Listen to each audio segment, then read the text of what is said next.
We're going to celebrate women and the amazing women in our lives. And International Women's Day just happens to be my mum's anniversary day. One of the girls in church actually wrote Mum a thank you letter, and we read that out at her celebration service. Well, I mean, it depends when you get there, hey. Oh, that's true. Unless we're here when Jesus comes back and it's like we all enter at the same time. I sort of got closer to Mum and she realised something was up. She's like, what happened? Before I could even grab Mum, she was up in their face. Welcome back to Good Grief, everyone. We've got a packed episode for you today. It's just been International Women's Day and Mother's Day in the UK. And there's just been so much happening around here, so we've got lots to cover today. Yeah, we're going to celebrate women and the amazing women in our lives. Yes. And some other amazing women as well. Mm-hmm. And we just know that so many of our listeners have lost mums as well. Yeah. So we just want to say our heart goes out to you, especially in the UK being Mother's Day. Not an easy day to face when you've lost your mum. Yeah. And then, I wish globally, all of these days aligned, because ours is in May. So we're gonna repeat this again. Give us a couple of months. No, we won't do that. We'll do something different. Yeah. But yeah, why doesn't the world just stick together and just unify things? If anyone listening has connections to somebody who can make all of the right dates, we've got the Queen's birthday, it's now the King's birthday. Yeah. But that's not the actual... Has it changed? Is it still the same date as hers? I don't know. I don't even know. Her birthday, I know, changed here in Australia. It's when it was June and it went to October or something. Or it's different in different states here. Up here in Queensland, it was on a date. And then in Melbourne, Victoria, it's a different day. It's come on. Can you imagine if the states had that issue? Each state celebrated a different holiday on a different... America? Yeah. Yeah, crazy. I don't think you guys do that. I don't know if they do. I don't know why Australia does. Do they do a president's birthday? I don't know. I know there's all sorts of days over there. Anyway, off topic. Yeah. But yeah, there's been so much happening. We just yesterday, so for semantics, today's Wednesday. Yesterday was Tuesday. We usually record a podcast on Wednesday, which we're doing. Yesterday, we also recorded a podcast with special guest, Pastor Kiran Paul from India. And he and I go back 7 years. He fathers an orphanage in the south of India in a small village called Machilipatnam, which no one in India knew where we were going when we got off the plane in 2016 there.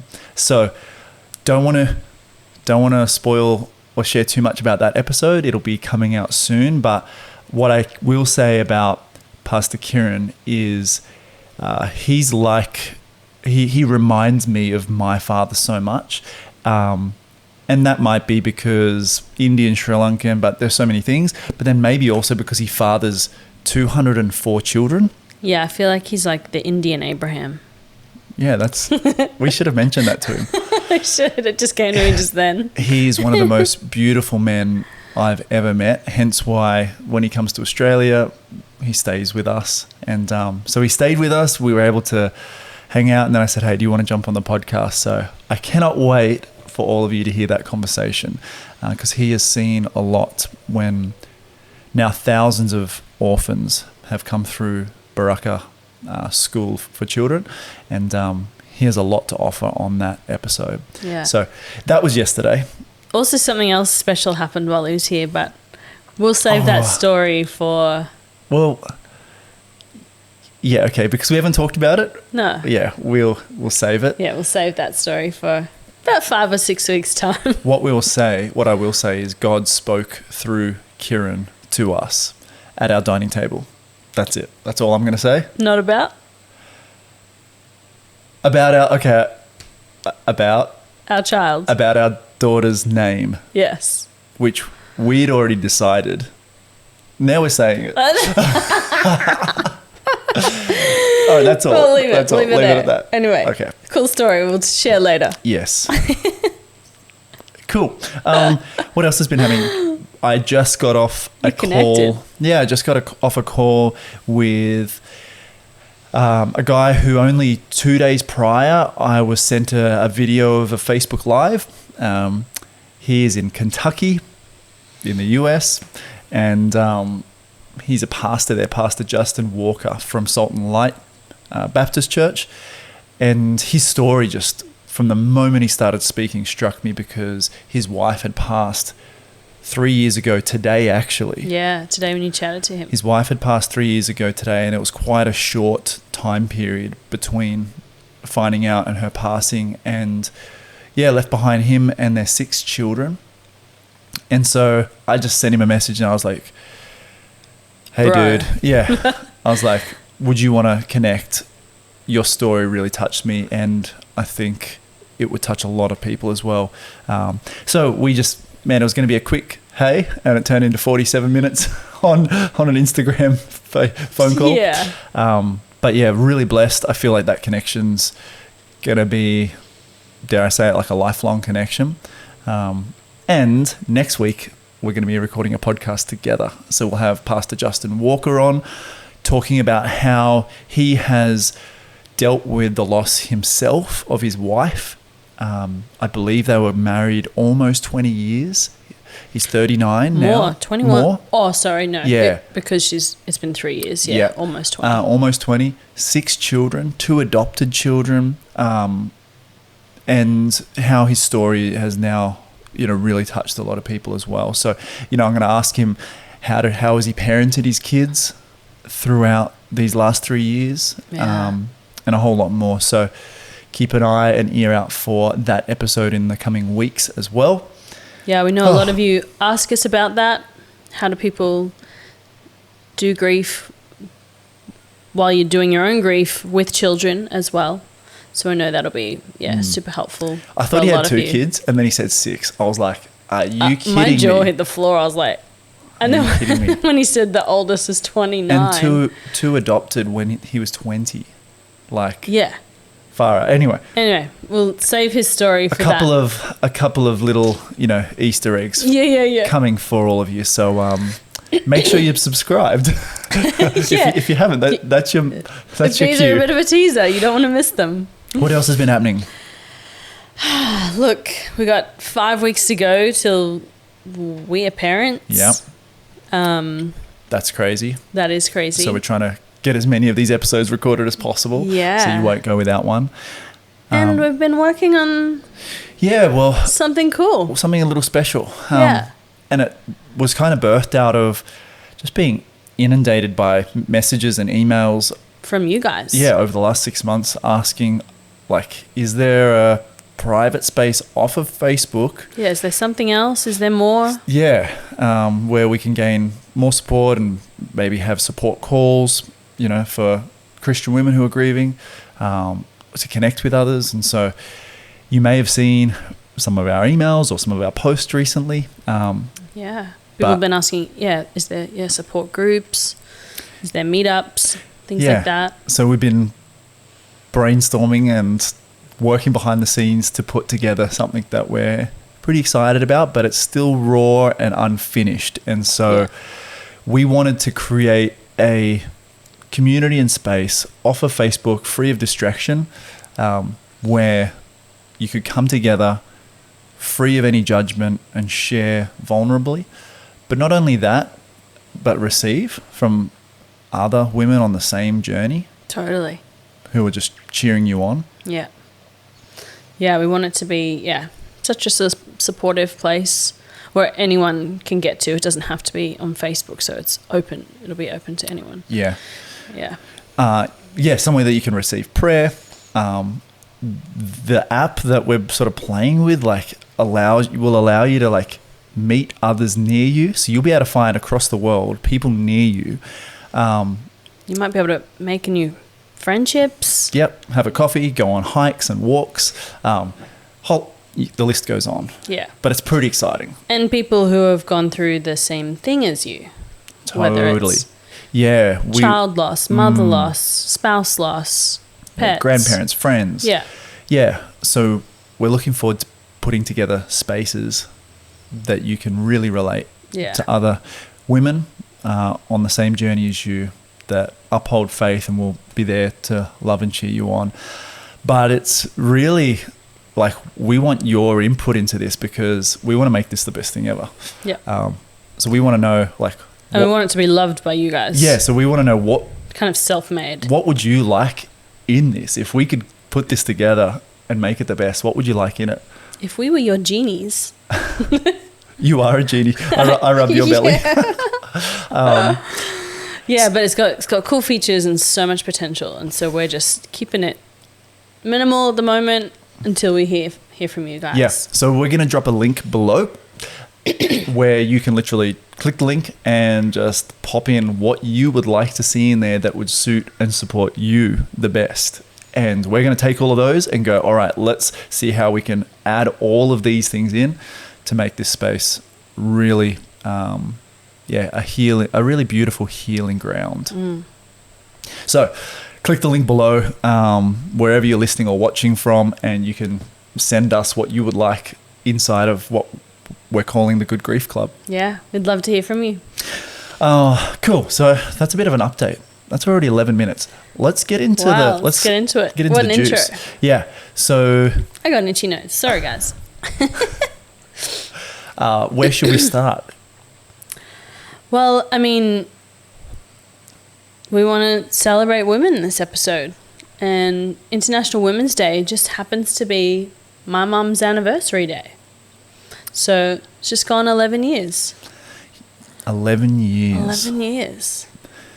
So I've now caught up to you. Yeah, we're both at the 11-year mark. Yep. And then I'll overtake you again. But 11 years. And your mum passed on International Women's Day. March 8th, 2013. That's the way that for the first years of us being together, would remember the date. Right. I could just Google International Women's Day and knew that March 8th was the date. Yeah. It only clicked it was maybe so, two or 3 years after. Oh, so it wasn't even immediate. I just didn't think it was the same day every year kind of thing. Sure, some like dates. Easter. Yeah. They're the first this of the month or whatever. So yeah, it didn't click until maybe 2 years later, and I was it's a permanent date. I was like, oh my gosh, look at you go, Mum! I'm just gonna pick that day, and that's when I'm gonna leave my mark. Yeah. And so she was an amazing woman. She was. Tell me a story about your mum. I mean, Mum. So she had a pretty kind of, rough. Not, I mean, you could say deprived, I guess, but just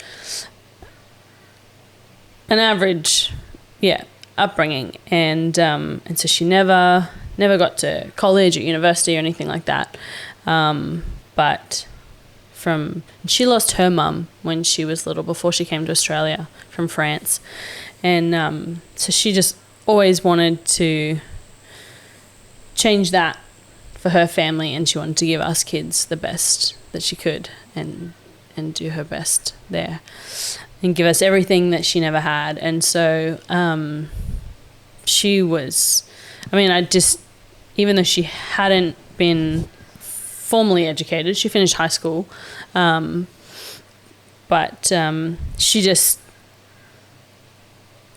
stuck her teeth into everything she did, and she just excelled in everything she did, and she was just such a go-getter that everything she put her hand to, she excelled at, and she just... What's one thing that stands out that you're like, I'm proud that Mum did that or excelled at that?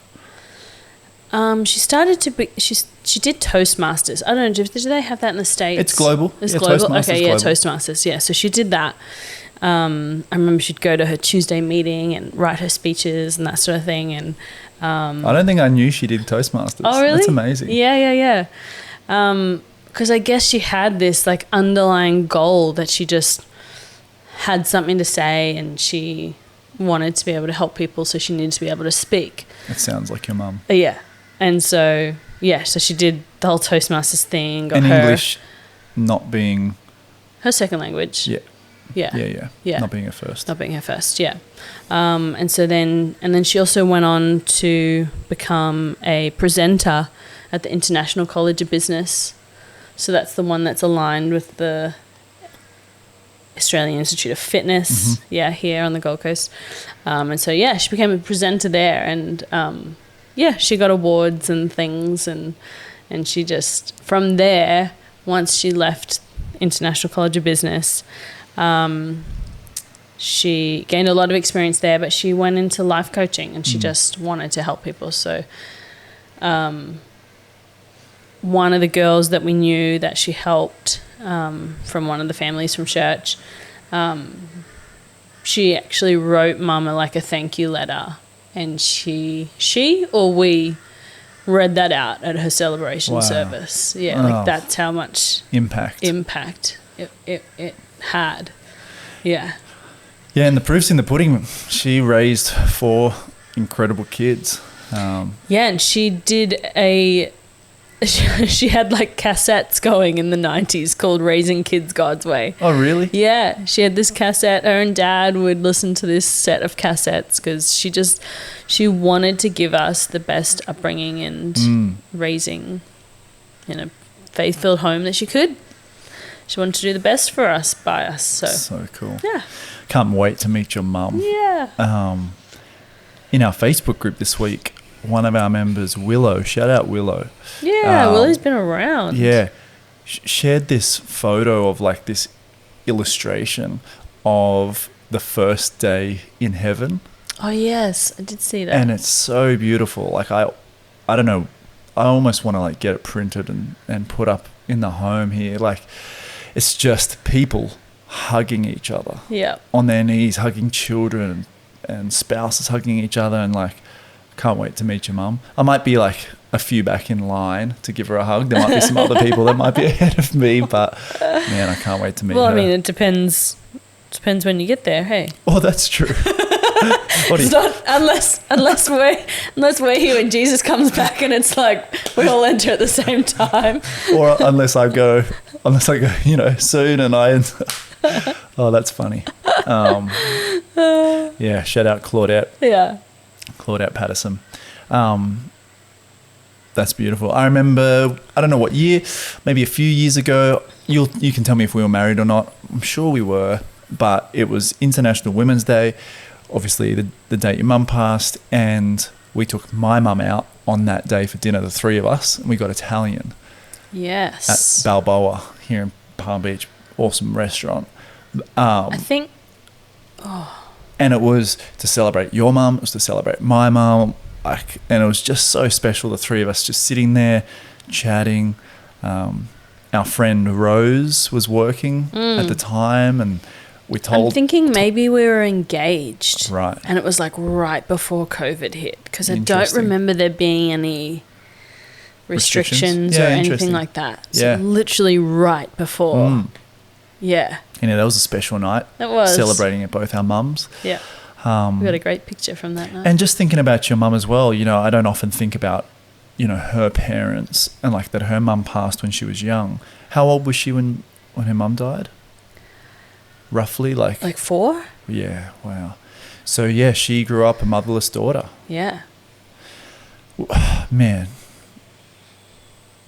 And here you are. And then left me. Yeah. And like we've got a reel on Instagram that Melissa,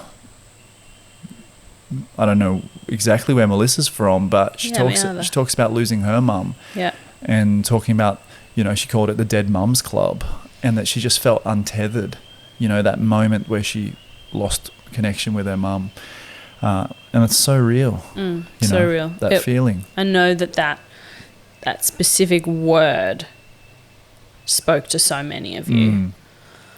Untethered, disconnected from the lost. earth, like just floating. Felt like she was floating in space without purpose, not really grasping what has happened, and just feeling lost. Yeah, it's real. Totally. It's a bit of a blur for me, to be honest, but when people talk about it, I can put myself back in there and be like, yeah, did feel untethered for quite a while, especially in that period when you're still imagining them walking through the front door and coming home, and Totally. they just feel like they're on a long holiday. Or, Yeah. Mum would go on trips sometimes when she was doing these courses and things that she always did. Until that time extends further and further, and then it's abnormal for them to be away that long because they didn't go on trips that long. Yeah. Hmm. Yeah. And then it hits you. So, shout out to all you motherless women out there. Yeah, We're feeling for you today. totally. Yeah. And over the weekend. Mm-hmm. Mother's Day is hard to go through for anyone who's lost their mum, or even their grandmother, or an auntie, Yeah. even any special woman in your life. Yeah. So pivotal. Yeah. Shout out to my mum, Donna. Yes. Shout out to Donna. Strong woman. And I thought she was strong before Dad died. But man, seeing her strength these years on has been a real inspiration to me. But I wanted to share a story of my mum. I don't know if you know this story or not.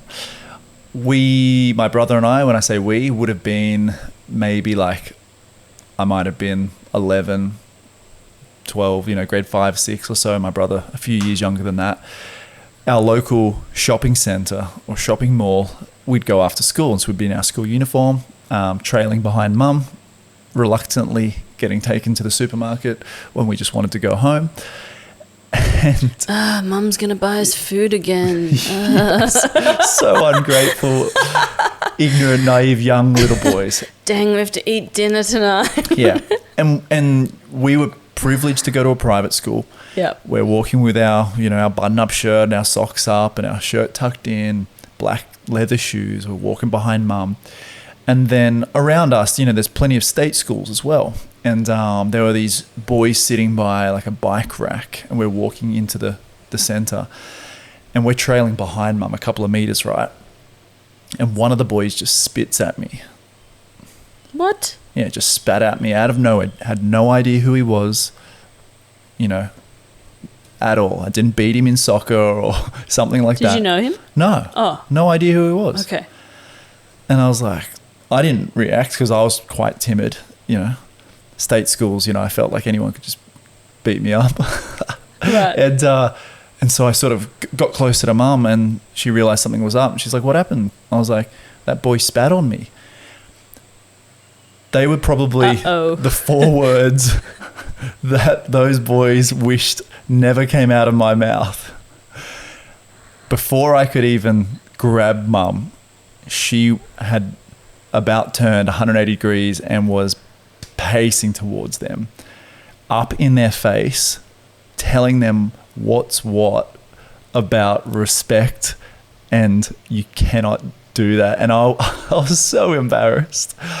And I'd never... Is it the Pines? Yeah, I had never seen that side of my mum. And I was just like, oh my gosh, I will never backchat you again. I will never, slam the door in your face or misbehave. I was like, whoa, this fire just came out of it. This protective, like intuitive, instinctive, like roar came out of her. And Dad wasn't around. Like he was still alive as well, just to be clear. Like he was still alive, but working still. Yeah. It was just Mum and her 2 boys. And man, she told them what was what. Yeah. And so... Go Mama D. Yeah. Strong backbone in my mum, which I didn't know really existed until that moment. So, love you, Mum. And all the mothers out there who've done that for their children. All the mothers said, amen. All right, so wanted to celebrate our mums. Yeah. So blessed we are. Want to celebrate some of the women in the Bible. Yeah, because 100%. there are some like incredible women and some pivotal women to the Bible. Who do you want to shout out? Well, I got to shout out Ruth. Yep. I'd love to hang out with Ruth. I reckon she'd be a cool chick. She's the ultimate. Her or Esther for me. Mm-hmm. But yeah, we're going to talk about Ruth today. Yeah, let's talk about Ruth. And I will just like say that we probably don't have enough time to talk about Ruth. Like, oh no, she just has got such a phenomenal story, even though her book is only 4 chapters. 4 chapters. Long. I know. When I read it last year again, I was like, I want to know more. What I will say, give me more on Ruth. I bought a car in Sydney, and we live on the Gold Coast. For everybody listening who's got no idea how far that is, it's a 10-hour drive with like 2 toilet stops. That's the distance. I mean, you can take as many toilet stops as you like, but generally. Yeah. Okay, so it's a 10-hour drive. I've done it like, I'd say almost maybe 100 times. What? Yeah. Really? Well, we toured the country like over and over and over and over. Like we would have played Sydney, you know. Sydney alone, we would have played like 15, 20 times. We've played Melbourne and Adelaide, and we've driven all of those places. So you drive down once and you come back, that's 2. Like 50 kind of trips. All right. Yeah. Quick math. Maybe not 100, all right? Maybe, but like it's up there. It's up there. Okay. Yeah. All right, carry on. Sidetrack. Back to Ruth, okay? Yeah, Ruth. I bought a car in Sydney. I flew down. I picked up the car, and on the way back, a great friend of mine, Lance, had sent me a podcast, a sermon.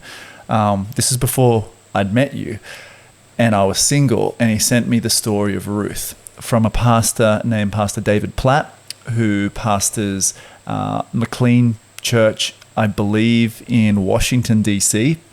Oh. Shout out, Pastor David. And if you want to hear this 4-part series on Ruth, which honestly changed my life, and Ruth quickly became my favorite female in the Bible, I'll put the link to the YouTube series below. Cool. That's to sort of set the scene as to like how much this story sort of means to me. I listened to the whole, I got, 8 hours worth of time by myself, 10 hours, and I got to listen to this sermon. That's awesome. She's also one of the only 2 women with a book named after her. That's right. And she's the only non-Jewish book in the Old Testament. She's a Moabite. That's right. And so Moabite, Moab was a place full of sin and sexual sin and all sorts, and it was known for that. And so the story is Elimelech and his wife Naomi and their 2 sons. They actually go to live in Moab as a Jewish family. Their 2 sons marry Orpah and Ruth. And so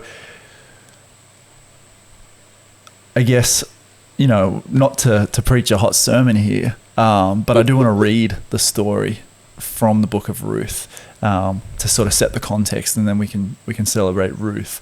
This is chapter 1, the book of Ruth, from verse 1.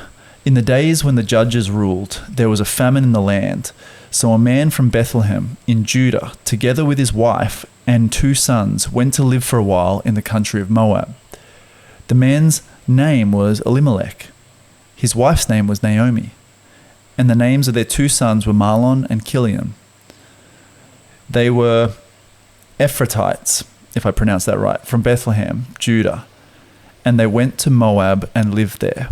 Now, some interesting things, and I've taken these from Pastor David's sermon, is that Bethlehem means promise and the place of bread. And it says there was a great famine in the land, so there was no bread in the land that was called the land of bread. So they left to go to Moab, which I believe means compromise. So right there, we've got like this junction point of why are you going there and what is the purpose of all of this? In verse 3, it says, now Elimelech, Naomi's husband, died. And these next couple of verses are just so, I think they illustrate grief because of how sudden, final, and finite our time is here. Someone's here one moment and they're gone the next. It says, now Elimelech, Naomi's husband, died, And it doesn't say what from. And she was left with her 2 sons. Verse 4, they married Moabite women, one named Orpah and then the other Ruth. And they had about 10 years. Both Mahlon and Chilion also died. And Naomi was left with her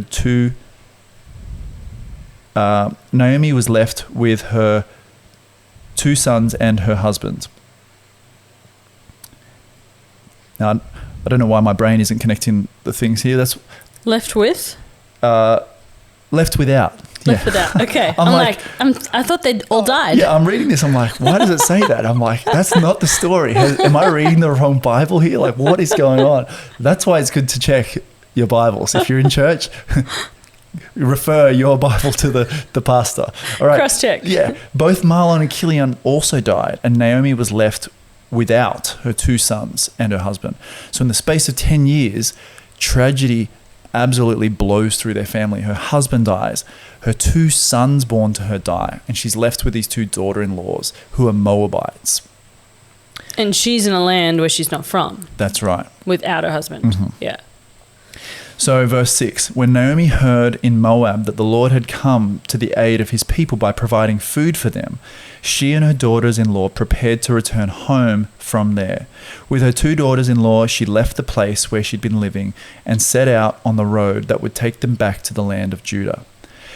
Then Naomi said to her 2 daughters, and now this is important, she says, go back, each of you, to your mother's home. May the Lord show you kindness, as you have shown kindness to your dead husbands and to me. May the Lord grant each of you may the Lord grant that each of you will find rest in the home of another husband. Then she kissed them goodbye and wept aloud, and said to her, And they wept aloud and said to Naomi, we will go back with you to your people. You can just imagine them on the road about to depart. Naomi says go, and they're just weeping. Naomi is big enough to say, go back to the land and may the Lord bless you to find husbands, because where I'm going, you're not going to be welcome because they're Moabites. And they said, we'll go back with you to your people. But Naomi said, return home, my daughters. Why would you come with me? Am I going to have any more sons who could become your husbands? Return home. I am too old to have another husband. Even if I thought there was still hope for me, even if I had a husband tonight and then gave birth to sons, would you wait until they grew up? Would you remain unmarried for them? No, my daughters, it is more bitter for me than for you, because the Lord's hand has turned against me. At this, they wept aloud again. I got goosebumps. Then Orpah kissed her mother-in-law goodbye, but Ruth clung to her. And what's interesting is Pastor David shares that the word clung here is the same word that is used when a man and a woman will leave their parents and cling to each other. And so Ruth clings to her mother-in-law, Naomi. Yeah, wow. And Naomi says, look, your sister-in-law is going back to her people and her gods. Go back with her. And Ruth replied, and this is where Ruth's moment stands tall.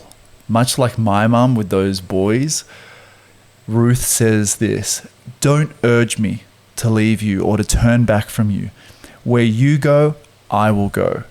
And where you stay, I will stay.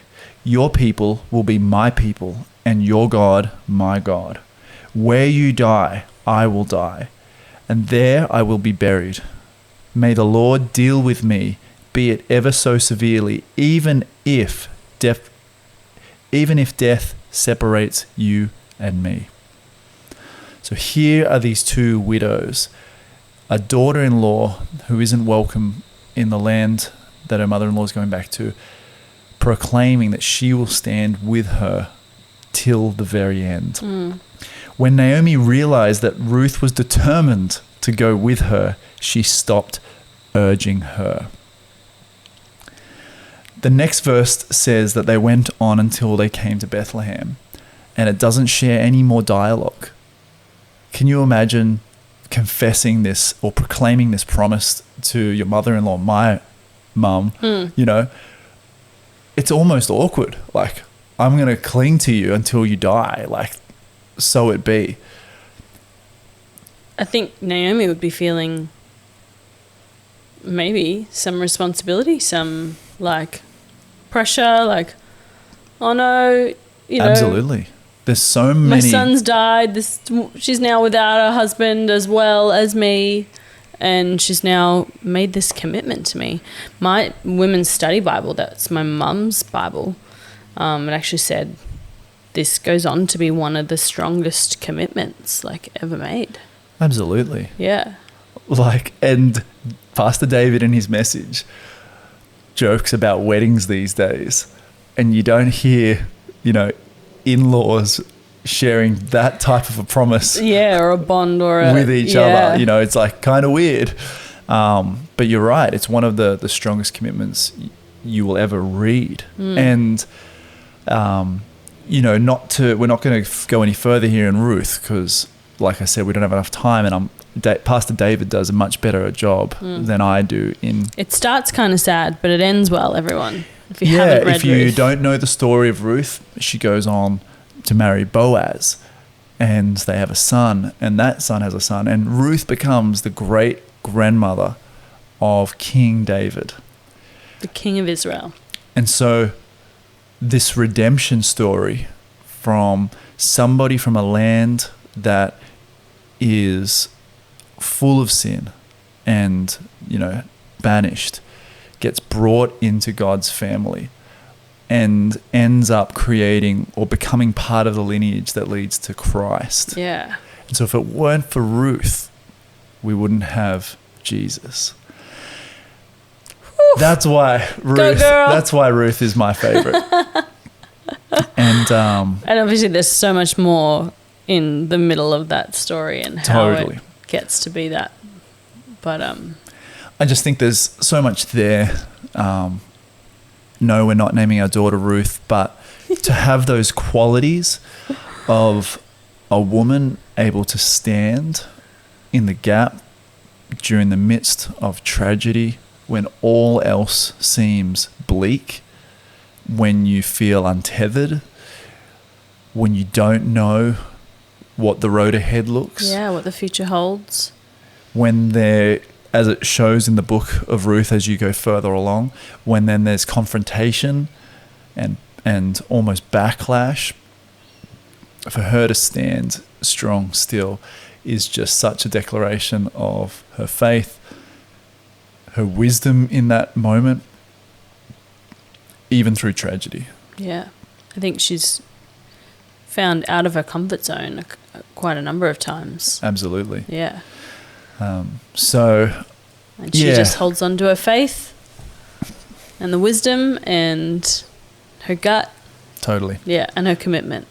So I guess today, you know, our prayer is that the spirit and strength of Ruth would fall upon every woman hearing this podcast,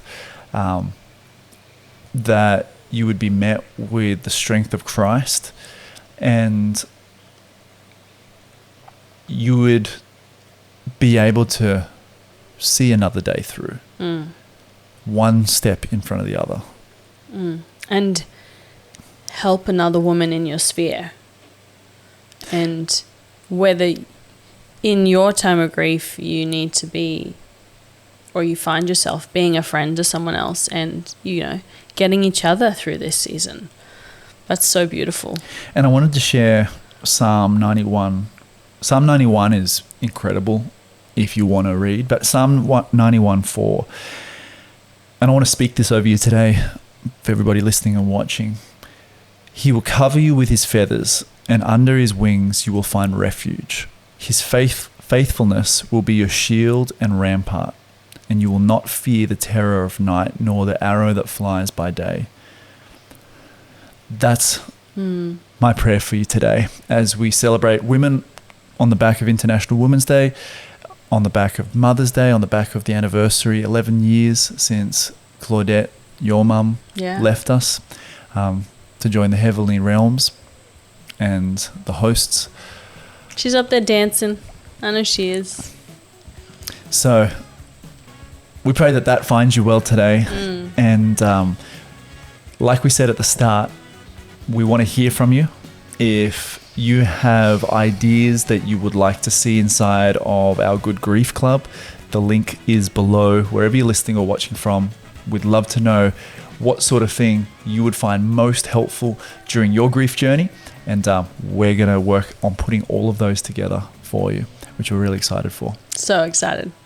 Yeah, absolutely. We'd love to hear from you. So please do that. Click the link below. Yep. And until the next episode, big love from both of us and God bless. Big love. Till next time.